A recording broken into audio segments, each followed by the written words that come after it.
Buried alive, that's a fear you never put to rest, right? Or grab your popcorn for a twisted tale straight out of Tales from the Crypt. Imagine this. A deceitful businessman, Jack, thought he knew the darkest secret of greed. After cutting corners to bury a scandal, Jack finds his world spiraling. With fear as his only friend, he stumbles upon an old fortune teller who cryptically whispers, "The past never stays buried." Days later, Jack awakes entombed in darkness, bound by steel and earth. Heart pounding like a war drum, he realizes he's sealed in a casket. Breath escaping like sand through an hourglass, the true terror sets in. Desperate, he claws frantically at the coffin's lid, nails chipping, dread pulsing. In his mind, echoes of the fortune teller's words gnaw at him. Suddenly a creaking sound, distorted laughter fills the chamber. Ear-piercing and mocking, it speaks of betrayal, guilt, payback.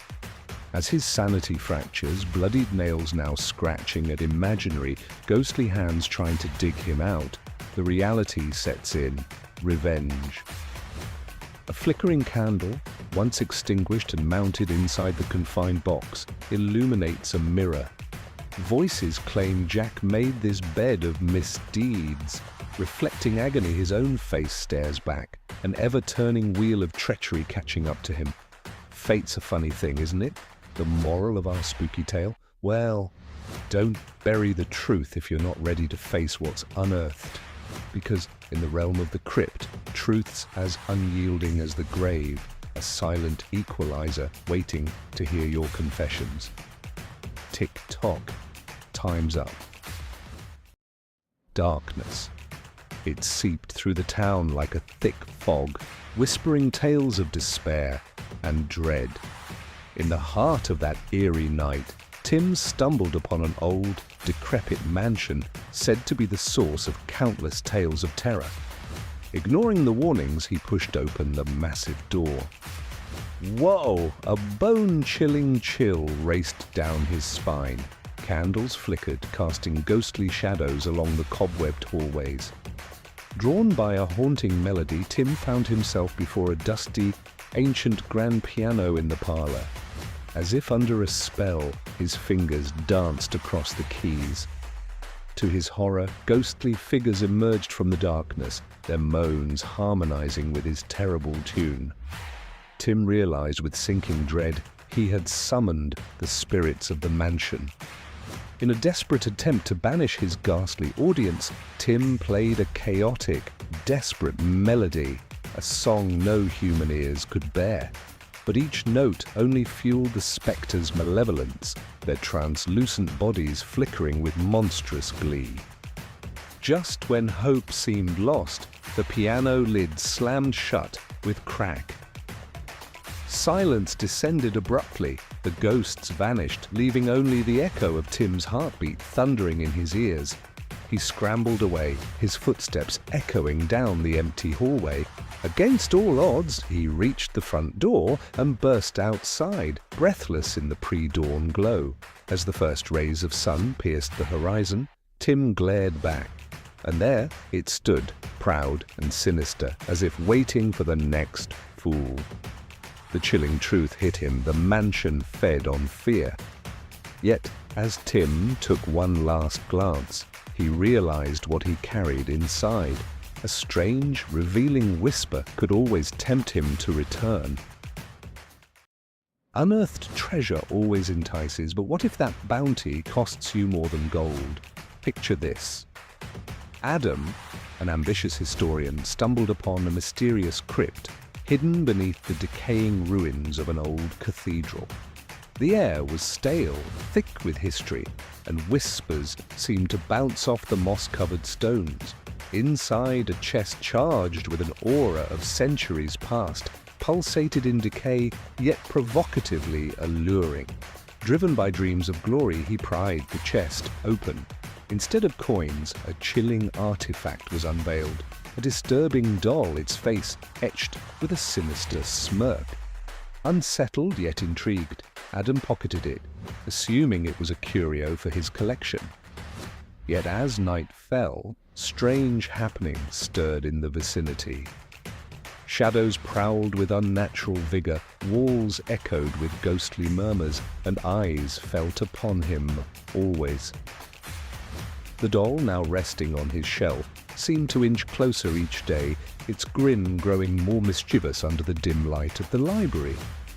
A curious glance at Dawn stole Adam's peace. The doll, previously unmoved, had vanished. In its place, bloody prints crawled across the polished oak, leading to his attic. Trembling, he ascended into darkness.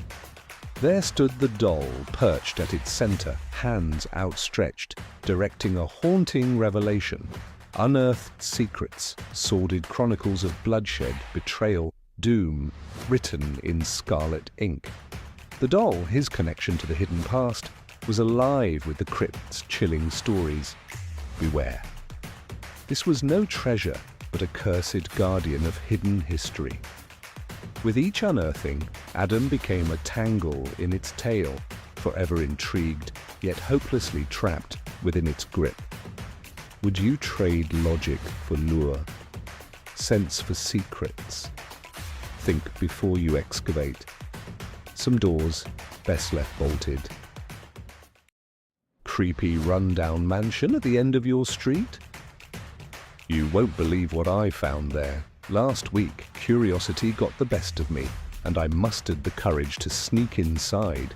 Inside, the walls whispered secrets, echoing nightmares of the past. Shadows moved without light, and an icy chill crept up my spine. That's when I saw it. A dusty, ancient mirror stood at the end of a dim hallway. As I peered into its cracked surface, I noticed something eerie, a twisted reflection staring back with malevolent eyes. Suddenly, every sinister tale from the neighborhood rushed back to me. They called it the Devil's Glass, said to trap souls of the unwary. Every instinct shouted to leave, but my feet wouldn't budge. Then the reflection in the mirror smirked, wicked and knowing. A shifty presence pressed around me, the space between us crackling with tension. My heart thundered as my brain screamed, "Run!" Finally, breaking free of its magnetic pull, I dashed towards the door. As I glanced back, the reflection waved for me to return, its laughter echoing the desperate silence of the house. Escaping the mansion with my heart still racing, I promised never to return. But every now and then I find myself unable to resist a quick glance down the street, wondering if the haunted mirror remembers me. They say every glance steals a piece of your soul, and on stormy nights, when thunder rumbles like laughter, I swear I hear a whisper calling my name. Would you dare look into the devil's gaze? Darkness is free, and it's taking over tonight. This story begins years ago in a small town that had a whispering crypt. People said it was cursed, but no one knew why. One night, a group of teens decided they were bold enough to find out. They dared each other to spend the night inside, laughing as they set up their camping gear. Midnight chimed, and everything fell silent, crisp like shattered glass. The air turned freezing, and they heard footsteps echoing from below. A wild, chilling laugh accompanied the noise. The crypt's entrance slammed shut, trapping them inside. The bravest one of them decided to descend the narrow staircase leading into the darkness. The air was soupy with dread. At the bottom, they discovered a dusty, forgotten chamber, filled with faded portraits of the townsfolk, wearing clothes from distant centuries. One face from the portraits seemed to smile, unsettlingly lifelike. Josiah Morn, the town's founder, who vanished without a trace. Suddenly, the room filled with flickering candlelight, but none of them had lit a match. From the shadows emerged the ghostly figure of Josiah, eyes glistening with anger. "You disturb my rest," he growled in a voice that echoed like a rolling storm. The group was paralyzed. unable to escape the grip of fear. The teens had unwittingly unleashed the curse upon themselves. Legend has it that their souls now guard the crypt, joining the portrait silently watching over those who dare come near. As dawn broke, the townsfolk found the crypt's doors wide open, but the teens were never seen again. Some say you can still hear them laughing in the wind that sweeps through the graveyard.